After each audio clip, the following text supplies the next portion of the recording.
Welcome, everyone. If any of our participants are having a hard time hearing us, please be sure to send a message through the Q&A feature at the bottom of your screen. We are very excited to be having a virtual coffee and conversation. I hope everybody has their mug of coffee. I have mine. And we're going to start by having the three of us, Representative Barbara McLachlan, myself, Representative Julie McCluskie, and Senator Kerry Donovan, talk a little bit about the 2020 legislative session, and then go ahead and open up our hour for questions. We did receive a number of questions in advance of today's virtual town hall, which is terrific, helps us be a little better prepared, and will give us a lot to discuss in the next 60 minutes. So with that, Representative McLachlan, do you want to kick us off? I would love to. Hello, everybody. So happy to kind of see you, or at least you can see me, but always nice to talk to you. I can't wait to be getting out and about again and actually seeing my district because I don't know what the rest of you think, but I do have the most beautiful district in Colorado, so I'm very proud of that. Yeah, don't even on that one. So we had a very unprecedented year this year in the legislature, and I think I'm going to kind of go over some of the bills that I got passed, but as a collective group, we did so much for Colorado on a very bipartisan measure, and we addressed specific needs of Coloradans, especially after this pandemic and during the pandemic, and what we could do for you. So we worked really hard together to get this done. We did have to cut 25% out of our budget, which is not easy. And the fact that Julie McCluskie over here is vertical is just amazing to me because it was a really, really hard thing to do. And all of us cried about something along the way. Luckily, I started my year saying that I'm not going to run bills with big fiscal notes because I wanted to go to the Joint Budget Committee at the end and say, look, I didn't spend any money. Let's put everything that I didn't save, didn't spend, toward the negative factor for education. And that was such a great idea until it wasn't, because everything was taken off. All of our bills died. They cut, I don't know, Julie, 300 and some bills that had been moving through the system. But the good news is that I did get a lot of bills passed that had no fiscal notes and will help our rural areas. And we'll be helping Colorado and education and everything. So just very briefly, I had a bill for Fort Lewis College, and we added 2 more members to the board of trustees that represents the student population there better. So we have someone from a local tribe and then somebody from a local area in there. So that represents Fort Lewis a little better. So I was happy to get that one done. We also had a bill that I had with Representative McCluskie for the BOCES folks. And if you are a retired BOCES person who's getting para, you can now go back. A few of them will be let back into work for BOCES without hurting their para retirement. And this will make sure that our rural areas still get the very, very beneficial parts of BOCES in their areas without hurting anybody or hurting anything. So we really need that. They do a lot of mental health guidance in our rural schools. And so now more than ever, they're really needed. I also passed a bill that will remove social studies testing from schools. That saves like $600,000 in the state. And although a lot of social studies teachers were like, why would you do that? Are you taking it out? It's like, no, this test was given every 3 years and to random students. So teachers could never really use the information gained from it to guide their teaching. So getting rid of that test and encouraging the teachers to continue doing the essay questions that we all believe are more required for a social studies test than true, false, and multiple choice. So history is a discussion and a learning from history, not memorization of names and dates. And so getting rid of that test was a good thing for Colorado and a good thing for students. We also passed a bill just before we left for the pandemic crisis. And I ran that with Senator Sonnenberg, and it gives local school boards the opportunity to participate online. And it turns out that was a really good bill to get passed just in the nick of time, so that especially in our rural districts, people will be able to participate in school board meetings despite the snow or animals or bad highways or whatever, and they will be able to participate and vote and have their votes count and continue the process of school boards, which are so important. One of my bigger bills was to give college credit to people who have been working, and this will give them, we will be looking at their workload, kind of the jobs that they've been doing, the certificates they have, and give them college credit for that. So that especially during this pandemic, when people have been fired from their jobs, but they've been working really hard for a lot of years, this will give them the opportunity to go to college. It will increase the number of people going to our local schools. In my district, that is Western and Fort Lewis. So we're really happy to be getting more people into the colleges, and it'll give them the opportunity to, to kind of do something that they hadn't really thought of that they could do before. And so they'll start off with college credit already ready to go. We also did, we opened up adult education opportunities, so more people will be getting, will be able to get their GEDs, which will be helping the next generation to see that their parents value education and value school.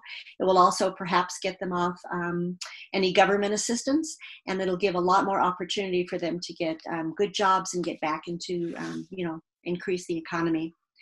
Let's see, with I ran a bill with Senator Donovan, and I think I'm going to have you kind of go into that, because that is your bill, and I want you to broadcast that loud and clear, because it was a really good one about helping rural Colorado rebound from the pandemic crisis. So I'm just going to give a hint that Donovan will be talking about that to you. I also ran another bill that matches state hemp growing laws with the federal laws, and this will really open up the opportunity to grow hemp in Colorado. We have been a real groundbreaker in that industry, and this way we can increase the opportunity to be growing hemp and opening up the markets for it, and everything will be legal when it hits the ground running in October. And the federal government finally recognized that Colorado was doing a fabulous job with hemp, and so now we can continue doing that. And then one final little bill maybe, but it's for fire season. It is, it permits the vehicles that we have, the firefighting, the surplus military vehicles, sorry. It will allow them to go on highways if they're fighting fires. So they can get insurance to be used for that use, and we can fight fires. It'll be one more tool in the toolbox for that. So that's a very quick rundown of a lot of the bills that I have this year, but I'm really happy to get a lot of them going and addressing the needs, the educational needs and the rural economic development needs of my district. So, so thank you. If you have questions, please let us know, and we'll all be happy to answer you. Senator Donovan. Yeah, thanks. Good morning, everyone. Thank you for joining us for a cup of joe. I think I cheated because I have tea. But anyways, I have my cup of tea this morning. Don't kick me out, Julie. I still want to be here. Yeah, it was a really interesting session, and I assume many of you followed kind of the unexpected and unprecedented events that impacted so many of us, and of course then also impacted the General Assembly. We arrived in January, like Barbara said, expecting a normal session. I think many of us did not anticipate what COVID-19 would mean for our communities. And by early March, we had the first confirmed case in Julie's and I's mountain communities, and the impacts ramped up incredibly quickly. In fact, I think many of us have not only seen the challenges of the economic impacts, but we've had the tragedy of losing someone we love or a dear friend to COVID-19. So the General Assembly adjourned out of health and safety concerns to make sure that those that work and visit the Capitol were kept safe, and we are adhering to the health recommendations from experts. And then we went back into session for 3 weeks. Those 3 weeks were some of the more intense, frenetic work that I've ever been a part of.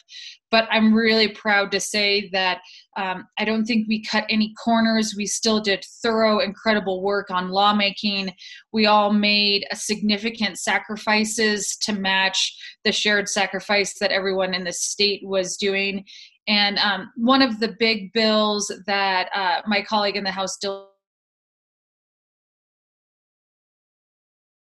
take up next session was the public option. This was one of the harder decisions I've made of my political career, because we had introduced it in the House in early March. It had had its first hearing. We had done really expansive and extensive stakeholder work, and we're starting to bring the bill around to its final language that we thought would be a great piece of legislation to increase competition and lower the cost of healthcare in the high country. But then we quickly realized, and I really value the voice of the public in the building and that stakeholder process, we needed our stakeholders to be on the front lines of dealing with COVID-19 and not asking them to also find time to come into the building to work on this legislation. So we sidelined the public option, but it will be back next year. We still think it's a great pathway forward to address the high cost of healthcare, particularly in the districts that we represent in the Western Slope and High Country, but really across the whole state, it'll have an important impact. We were able to get some other work done on healthcare this year, including a ton of work on telehealth that is critical to rural Colorado. And we found I think, a very innovative way to ensure the long-term stability of reinsurance. And Julie was really the champion on that. So I'll let her add to the reinsurance story. I also want to point out some of the other bills that you can expect me to bring back next session, where some work around the search and rescue program in Colorado. We were sad to see that one sidelined as well. All three of us know the importance of that, and we're working on that bill. And conservation easements. We still have, we had a bill out there that the fiscal note was just too significant at this time. So we delayed that bill as well, but we're not done with that topic. We really got that concept to a really good place. We just need to re-examine it under the new fiscal reality that will be in the years to come, to make sure that conservation easement program for Colorado is in good shape for the long-term goal of preserving the legacy of agriculture in the state of Colorado. Also, we'll touch just real quickly on one other bill that didn't make it across the finish line, because I think it's really important to the community that's on this call, is the bill I had on wolf reintroduction. While that bill did not make it across the finish line, we were able to introduce the largely amended original bill, and that version that now is available to the public, while not law, I think provides a great roadmap that I hope the administration will use to implement wolf reintroduction and for dealing with the wolves that have gotten here on their own, if the ballot measure does indeed pass in the fall. But it also provides some guidelines for how to handle the wolves that have migrated here if they establish a permanent pack. So that bill was really, I'm really proud of that bill. I think it has some great Colorado-centric policy in it, but it also reflects voices that weren't ag community in the room. We got the wolf advocates in the room, and they came to both of them made serious compromises, but came up with a plan for what we do when we have wolves back in Colorado. But what did we get done? We got done quite a bit, and some really important bills for Western Colorado and the high country and upper Arkansas Valley, including a water in-stream flow bill that's been in the works for years. After extensive work over last summer, we were able to find the language that everyone could agree to. And this just expands how we can use our water rights to make sure that we keep in-stream flows in our rivers to keep an overall healthy riparian habitat year-round. As we're looking at a drought across western United States, that's the worst we've seen in decades. Bills like this will become even more important as we have to creatively manage the water resources we have on the western slope. Let me do an addendum to water. I think we need to be aware as a community of two things that are coming on our doorstep in the years to come. First, additional diversions from the Front Range. Both campaigns that I've run, I've promised to fight tooth and nail against additional Trans Mountain diversions, and I believe that they are coming. Secondly, water speculation around the Grand Junction area, and then I think it'll spread further from there, is becoming a real thing. We ran a bill to make sure our water speculation laws are in a good place. That's going to be really important, because as there could be a call on the Colorado River from the lower basin states, water in Colorado water in the Colorado stem is going to have different value. And so I want to make sure that the buy and dry that we're seeing happening around Grand Junction doesn't persist. The guy that I buy hay from, that my family has bought hay from decades, had his ranch bought out from underneath him by purely developers. So it's real, and it's, I think, tragic.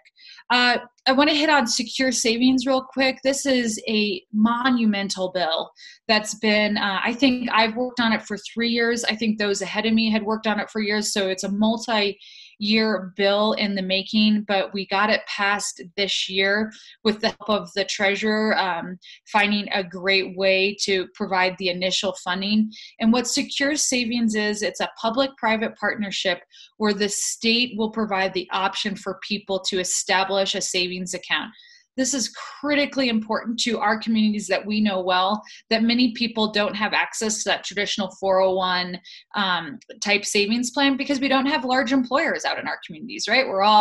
We all work 3 jobs, or we're sole proprietors, or we're running our own business, or we work in ag, and none of those really job models, seasonal employment often come. And what we're trying to solve is actually a problem decades down the road. Of what we're concerned about is that young adults, and even those into their 50s, have very little savings. In cases, we found an average of $600 in savings. Now, what does that mean when they reach retirement age? Well, we don't increase the individual savings that these people have access to. We could see a lot more dependency on the safety nets of the state. And that might be something that is economically unattainable for the state to handle in the years to come. So we're hoping that the Secure Savings Plan increases individual responsibility, provides that avenue for people to start saving and putting away a little bit every month, just what we learned in our financial literacy high school class, hopefully. And by the time they reach retirement age, they'll have a good nest egg to depend upon. So look for that to roll out over the next couple years, the Colorado Secure Savings Plan. 2 more bills quickly that should address, directly address, I am stumbling over those D's, should directly address some economic recovery on the heels of the impacts of COVID-19. First, the bill that Representative McLachlan helped me get over the finish line in the House, which is the Reddy grant, Rural Economic Development Initiative. These are direct grants. If you are a small business and want to expand, apply for this grant. It's an amazing program within the state. Find it, Reddy, Rural Economic Development Initiative. And what it does, if you need to buy capital, if you want to expand your space and you're going to hire more people, you can get these grants. So it's a job creation program for rural Colorado. And this year we did a really important step that I'm proud of, in that we added the tribes as an eligible entity to apply for it. So a really important step in Reddy to include our friends in southwestern Colorado. Lastly, take a look at Bill 1413. I know that's a little wonky, but I know you guys can do it if you're turning into a town hall in the morning. 1413 came out of the legislature as a direct response to COVID-19 economic recovery. It's the state creating a pool of money from an innovative program that has already existed, but we're revamping. It'll exist in the treasurer's office. We're going to sell tax credits to insurance companies, and we're going to use that money to fund grants for small businesses. So think about this as an extension in some ways of the federal programs. We know those federal programs are likely ending. We know that especially for women, minority, and rural businesses will need to step in. And that's exactly what this program is targeted at. It should have big dollars and it should make a big impact for small businesses. And I'm super proud we got that across the line. So stay tuned for that one. That one's 1413, but I'll also share some information as that one rolls out. Thanks. Off to you, McCluskie. Woo! Thank you, Senator, and thank you, Representative McLachlan. I'll add just a few things before we get to our questions.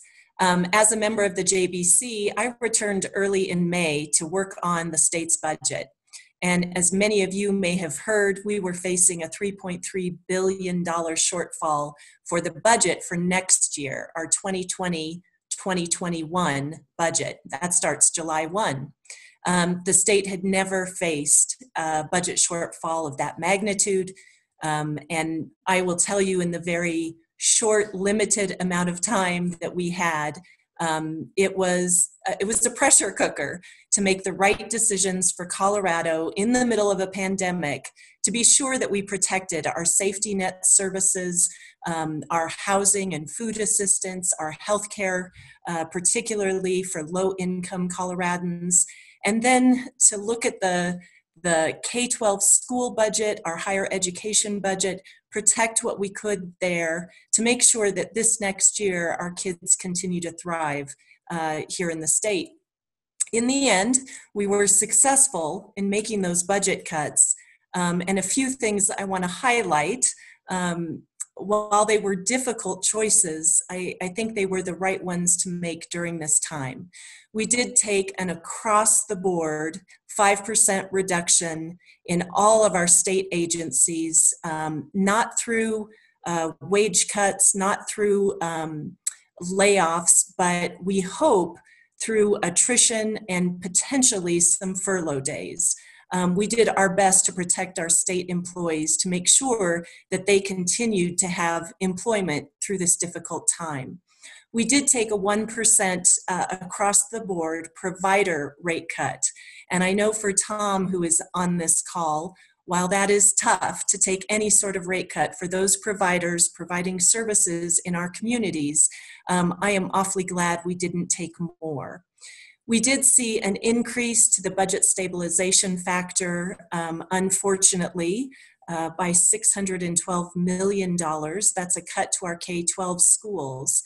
But while we couldn't use the federal money as backfill, we were able, in partnership with our governor, to allocate roughly $510 million to our K-12 schools for use during this time to help support the changes in learning that our schools are facing, whether that be remote or blended learning, the changes in social distancing and cleaning requirements. So that $510 million was sent to our school districts and was sent out actually very quickly. As soon as it got here, it was sent right out. So while we are facing an increase in that budget stabilization factor, it's good to know that there were other dollars available to our schools. I think very painful for me and for my colleagues on this call was the 58% reduction that we took from our institutions of higher education, our colleges and our universities in the state. We know how critical higher education is to our economy, making sure that more young and working adults are earning a college credential. It's critical that they bring those skills and knowledge to the workplace. And it's tough when we're challenging our institutions with these reductions in their operating costs.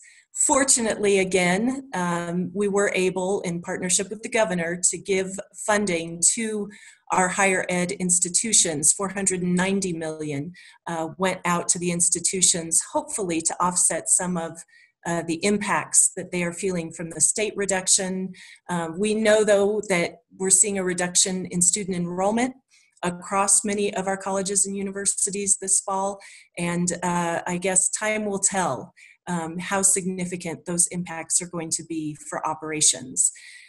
We froze there were no new capital construction projects. There was 160 million identified this year. All of those were frozen, so no dollars went out for additional funding there.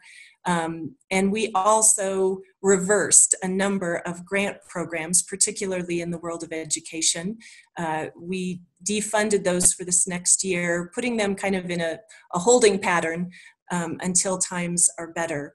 Very quickly, just a couple of bills I want to highlight. As Senator Donovan mentioned, we found a refinancing method for reinsurance. The program that we stood up last year was for 2 years only. By capturing a federal assessment that is currently held against our health insurance companies. We will capture that in the 2021 year. We are able now to fund reinsurance for the next 5 years. It puts it on a much more sustainable path, particularly while we get that Colorado option up and running. And I'm excited to say that we're able to expand access for folks on the individual marketplace, both those who are undocumented, as well as those who have fallen into the family glitch. Families who have not been able to get affordable health care through their employer can now get it on the individual marketplace. So very excited about both of those. I was pleased to carry a wildfire mitigation grant bill this year, and we were able to protect the $1 million worth of funding that had been assigned to that bill in February. We know that fire is as serious of an emergency and crisis as this pandemic, and I was glad that we were able to keep that program in place and fully funded. And then finally, I think a bill that I am hopeful will see itself realized here this fall. We did pass a nicotine tax that for the first time will tax vaping products. Funding, should this ballot measure pass in November, will go to our schools. We allocated a significant dollar amount for rural school districts, so all of our school districts here on the Western Slope will benefit, as well as K-12 schools in the state, should that measure pass. Those dollars are allocated for the next 3 years to hopefully see us through this pandemic and this recession. And then in year 4, we will see dollars flowing to a preschool program for all 4-year-olds in the state. The General Assembly will have a couple of years to work on what that looks like, but I'm very excited to see early childhood education benefit and also see our kids receive a high-quality preschool program, access to a high-quality preschool program in just a couple of years. So with that, I think it's probably time that we get to some questions. Let me get there quickly. And I'm going to open this up since I've been talking so much. Let me ask one of our questions that came from Jody. And the question is, how will the budget impact ag producers in Gunnison, Delta, and Hinsdale counties and the conservation programs available to landowners? Senator Donovan, maybe you'd like to respond to that one? Sure, and apologies that I'm freezing up. If I get too bad, maybe one of you guys can give me a little so I stop talking when I freeze. The challenges of rural broadband that we're all so familiar with, but we're working on that too. The Ag Department had to do the same scale of cuts that all departments did. But I think they were able to maintain their key and critical programs. I do not know an answer on the specific programs that you might be impacted by, but can certainly chase that information down if you can give me the specifics of it, and I can get back to you. So you can either type it in the Q&A if there's a specific program that you're wondering what the funding situation is, and then we can loop back with you with that information. Great. Next question on our list. State plans, this is a good one. And I know, Senator Donovan, you spoke a little bit to the COVID package of bills, but how will the state recover from the COVID economy? And Elaine, this comes from you in Delta. Will the legislature take this as an opportunity to reboot inefficient and ineffective programs? So Senator Donovan or Rep. McLachlan? Sure. I think I touched on just a couple of the bills that we have put in place to address the COVID-19 pandemic, but I think it's important to all recognize that we are at the very beginning of this pandemic.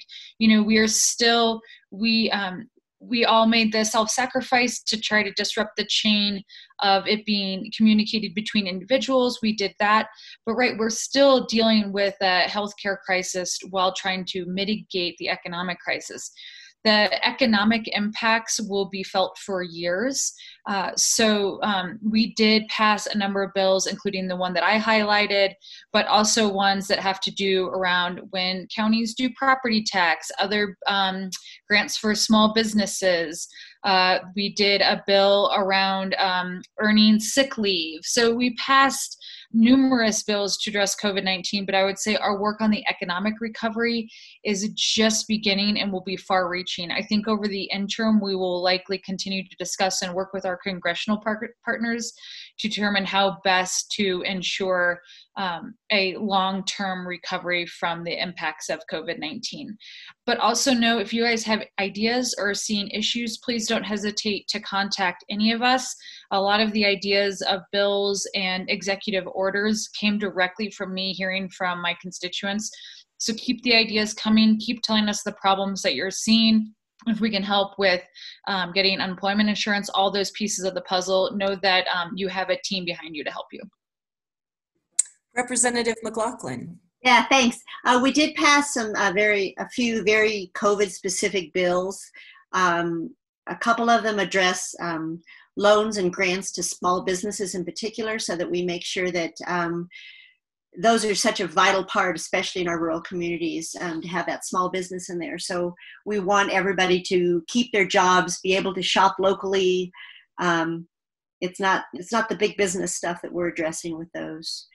We also did bills for housing assistance, for assistance with, electric bills, the utility bills that we have. Let's see, mental health. We did a lot. We did some money in for mental health for a lot of people, like our firefighters, things like that. Our frontline people who will also need that, for schools, who will need mental health help. We had earned sick leave for employees, so that they can, if they need to take off from work, they'll be able to without losing their jobs.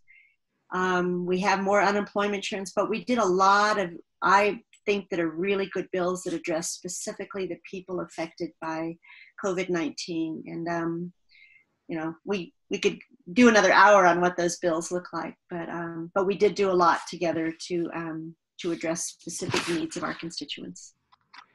And I'd like to throw out on the inefficient and ineffective programs in our budget. We did spend weeks going through each of the state agencies, each of our state departments, looking at kind of line by line where our dollars are being spent.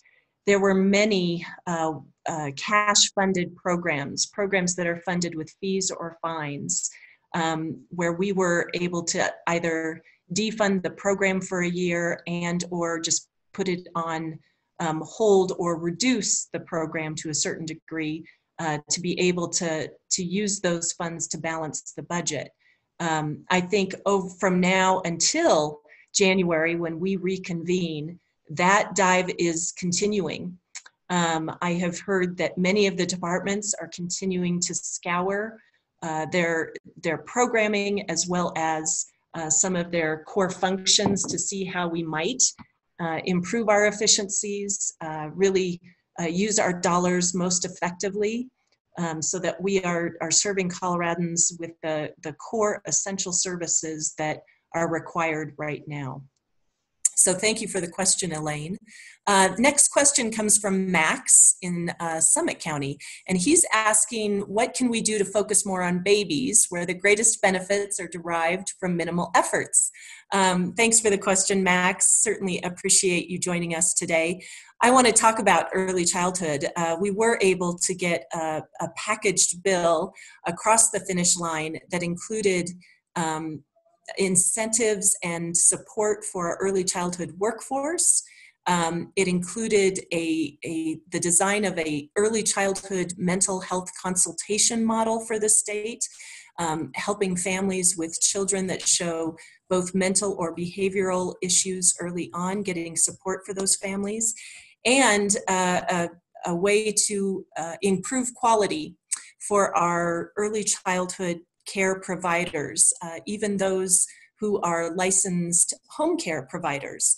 So very excited that we were able to get that bill completed, and it's headed to the governor now.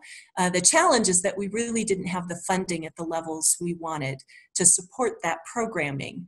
It's exciting that we're able to stand up these 3 significant efforts in early childhood. I think we will initially be looking for gifts, grants, and donations to get those programs up and running, but for the time being, at least good that they're established in statute. We'll look for funding down the road. Next question comes in on higher ed funding. This is, as I said earlier, near and dear to my heart, as I know it is for both of my colleagues. The question is, from Joe in El Paso County. What do you anticipate will happen to higher education funding for the 21-22 fiscal year, which is not this next year, but the year after, if there are no more federal bailout dollars? And Representative McLachlan, maybe you can speak a little bit to the impacts of what's happening right now at Western and Fort Lewis. Okay, thank you. If I had a crystal ball, I would love to tell you what's going to happen, but we don't know what we don't know yet. Is this ending tomorrow? Is it ending in 2 years? We don't know. But like Representative McCluskie said, we did have to cut a substantial amount from higher ed, but the federal government put substantial money back into higher ed. So it was really about a 5% cut. And both the schools I represent said the 5% cut was not going to kill them. That it was, you know, it's bad, but it's not nearly as bad as it could have been with all of that. So there's a funding formula that goes into effect in 21-22 and is a much simpler and more transparent formula that provides institutions can measure their progress against themselves and not against other institutions. And for the small rural schools, that's really important. If we take out $1,000 out of Western or Fort Lewis, that's a lot of money. If you take $1,000 out of CU, it's like, oh, well, we don't have coffee for a week or whatever. So I love that the JBC was very, very conscious of the fact that our rural colleges have much different needs than the larger ones. So this new funding will help that, the new formula that they have. It also addresses how to more equitably fund higher ed. The legislature recognized that the one-size-fits-all approach that's needed to change was a big win for higher ed because it looked at individual schools and their needs. And they will be able to budget now better. They're not going to be waiting at the end of every year to see what kind of money they have. This new formula gives them the opportunity to look a couple years down the road and see what they're going to need, which is much easier when, you know, it's like turning a cruise ship in the water. You don't get to just turn the corner real quickly. You have to be very methodical. So I'm hoping that with the JBC's support and with this cut that they took, they'll be lean and mean, but they're going to survive and they will continue doing really good work for our students. Thank you, Representative. I would just add, you know, Colorado has been funding higher education very poorly for years. We're 48th in the nation when it comes to higher ed funding. And that's unacceptable and also not sustainable. You know, if we want to make sure that our workforce is highly skilled and well-educated, ready to take on the jobs of the 21st century, we need to do a better job at creating opportunities for access to that college degree, that college credential. And that can be through a variety of paths. It certainly doesn't have to be the traditional four-year bachelor's degree model. It could be through our community colleges. And we know to get us back on track with our economy, we're going to need to make sure that students continue to have that access to higher learning and to a college credential. I think we continue to press our federal delegation for more flexibility with the dollars that we did receive, the $1.7 billion that came in through the CARES Act. We know that our higher ed institutions need to be able to use those dollars in flexible ways to meet their operating needs, to deliver that kind of world-class education experience for students. And the HEROES Act, which is the next round of federal funding, we have heard it's not going to be coming before the July break that Congress takes, but potentially in August. And so any of you, please join us in letting members of our congressional delegation know how important it is that we continue to get more funding, more support from our federal government, while those dollars, should they arrive this next year, help us in the current moment, I anticipate they would also be available to us and help us into the 21-22 budget year. We spoke very clearly when we were budgeting with JBC that the 58% reduction we took for next year is designed to be a one-time reduction given the moment that we are in. As the economy rebounds, we want to make sure that we restore funding to higher ed and that that's a priority. I believe my fellow JBC members share that priority, and I look forward to seeing those dollars restored in the 21-22 fiscal year. Our next question comes from one of our, I'm not sure what county, but a question about legislator pay and not taking increases this next year. Senator Donovan, would you like to respond to that one? Sure, yeah, we ran a bill in the 3 weeks where we reconvened where we actually addressed that exact issue because we thought, of course, we all need to participate in the shared sacrifice. So we froze the pay of legislators for, do you guys remember how long? I'm forgetting that detail now. Sorry. That I can't remember quite that detail of the bill, so my apologies. But we did freeze pay. I'll tell you another thing that is happening that was a decision by the legislature was to cut all interim committees that we would have this summer, except for maybe one that may focus specifically on COVID-19. So that was also a decision to make sure that we're keeping the cost that would be caused directly by per diem or travel expenses, et cetera. So we cut that as well. Excellent. We have a question just about COVID. Thank you, Pam from Summit. Her question was, what precautions should folks over the age of 65 years of young age be observing at this time? And I'll open that up. Colleagues, anything you want to talk about specific to the pandemic or to COVID-19? I will, because I'm in that age group. Here I am. I can speak from experience. I am assuming that I could have it and that everybody around me could have it. So I am just taking precautions. I wear a mask everywhere, not on here, I'm by myself. But I wear a mask, I social distance. I have not stopped my life. I go places, I go on walks every day by myself. I think we just need to be aware that there's people out there with it, and we just have to be really conscious of not getting it ourselves. I'm a strong supporter of wearing masks. I'm a strong supporter of social distance and not touching. I go to my grocery store at 6 o'clock in the morning to get groceries because everybody in line has a mask on. All the employees have a mask on and the store has just been cleaned.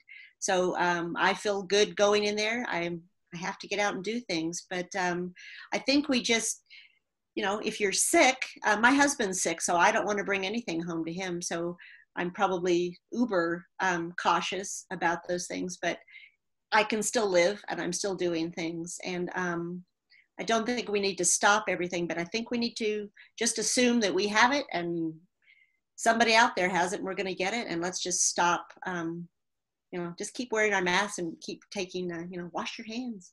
Pretty simple, no matter what age you are. Senator Donovan, anything to add? No. I guess I want to give a quick shout out to our local public health departments. In every one of our counties, I think that there has been a tremendous, you know, rise to the challenge from staff in local public health. And I'm not sure they're getting the praise or the support that they truly deserve. It is a difficult situation we find ourselves in, and none of us really know what the next best step is. I think in Colorado, we've done a great job with the stay-at-home order and then the slow transition to reopen our economy, which we know is critically important, but we've got to still stay focused on preventing spread of the disease. And, you know, for any of us, those of us that were at the Capitol, I think we were diligent in wearing our masks, trying to create social distance whenever possible, just so that we could minimize any impacts when we all went home to our communities. And I hope that we will continue to listen to the science that is involved in this process and those leaders in public health who really are working in our best interest to try and keep us all safe and healthy. With that, we've got just a couple more minutes. If anyone has a final question, please use the Q&A feature at the bottom of your screen. Feel free to submit that. And I think maybe we'll just go to some wrap-up comments so we can conclude here at 10 a.m. Who'd like to go first? I'll jump in since I unmuted myself. Nose goes. I just want to end by expressing just enormous gratitude for my two colleagues that are on this call with me and the rest of the General Assembly on both sides of the aisle.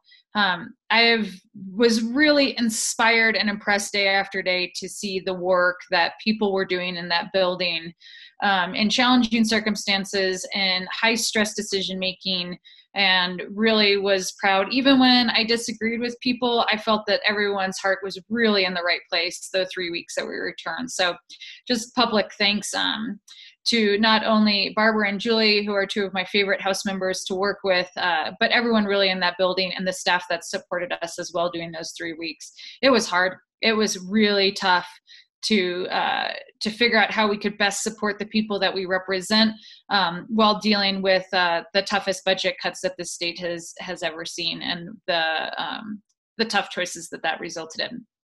I also want to just say thank you to all of you that reached out and have been contacting us in so many ways and telling us what you're seeing on the ground. It has really been incredibly helpful for me to know that across the 7 counties that I represent, what different people were seeing, and then being able to try to address those issues. Like I said earlier, a number of the executive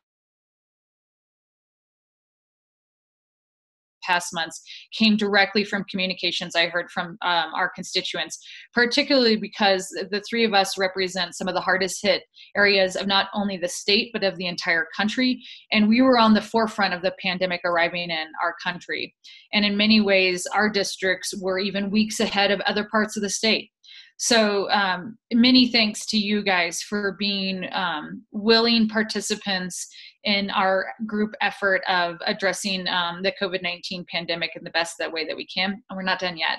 So stay in touch. Know that even though our offices are shut down, it is just us now running our emails and our social media. Please continue to reach out to me and others. It might take us a little bit longer to get back to you, but we certainly will. We are still available, even though our legislator duty is officially over and many of us return to other full-time jobs. That doesn't mean that I will be any less available to help you guys out. So thank you for letting me represent represent you. It really is the honor of my life to be the state senator for Senate District 5. And I look forward to the work ahead with these two awesome, strong ladies and everyone else in that Capitol. Great. Representative McLachlan. I will carry on after Senator Donovan to say thank you. We can't be there, but I feel like we're communicating with you a lot and you're letting us know what you think. This pandemic has brought out a really, shows a lot of weakness in our infrastructure in the United States, but it's also shown us a lot of strength. And I look particularly to Gunnison County, who had one of the fastest influx of coronavirus in the state, and it got really huge, and yet you all stuck together. You helped each other out. You helped the counties next to you. You corresponded with us a lot. You let us know what you thought. We reached out to try to help you, and it was really good. I think it showed a lot of what we are really made of. We do work across the aisle together. We have to, and we all respect that this is a dangerous disease and that there's humans involved in it. It's not something that's just kind of out there. It's individuals who are involved, and so many people helped, and so many people, our public health, community volunteers, people who took care of the elderly people who just really needed that extra help. They set up hospitals, they set up tents, they got equipment to people, they did shopping for people. It's really shown a great kindness of humans, and I think it's something that we should all be really proud of. I too am very honored to represent you in the State House, and I hope I can continue to do that. But meanwhile, I just thank you for all that you're doing, and the fact that you're even on this morning and joining us shows that you care a lot about what goes on, and we're with you on the care. I'm very pleased to work with Senator Donovan and Representative McCluskie in fighting for your values and doing whatever we can to help you. So thank you. Wow. I don't have a lot to add. You both are so well spoken. It is as well my honor and privilege to be working with you and to be serving House District 61. I love that I get to share Gunnison County with Representative McLachlan. It's fun to have two House representatives for one county. Yeah, twofer, right? Overall, it was an incredible year, a tough session, and just very important that all of you know with us today that we are here to serve and ready to serve. Ditto to everything that my colleagues said on the importance and the value of participation in our communities, that outreach, that engagement. Every time I hear from one of my constituents, whether it's on a particular bill topic or another issue challenge that they're facing, I know that I am doing the job that I was hired to do. So never hesitate. Our contact information is now on your screen. Please reach out to us via phone or email. We've also included some of the Colorado resources for you during this particularly tough time, whether you need information on the pandemic and the state's response to that, to the pandemic, or you're able to volunteer or share your treasure with other Coloradans. Or finally, if you're looking for information, help with housing, food assistance, childcare, transportation, go to 211 Colorado, a great service that the legislature was able to direct some funding toward for this next year to make sure that folks, even out in rural communities, are getting the information they need for services during this time. So with that, I think we'll call it a wrap. Thank you all for joining us for our coffee and conversation.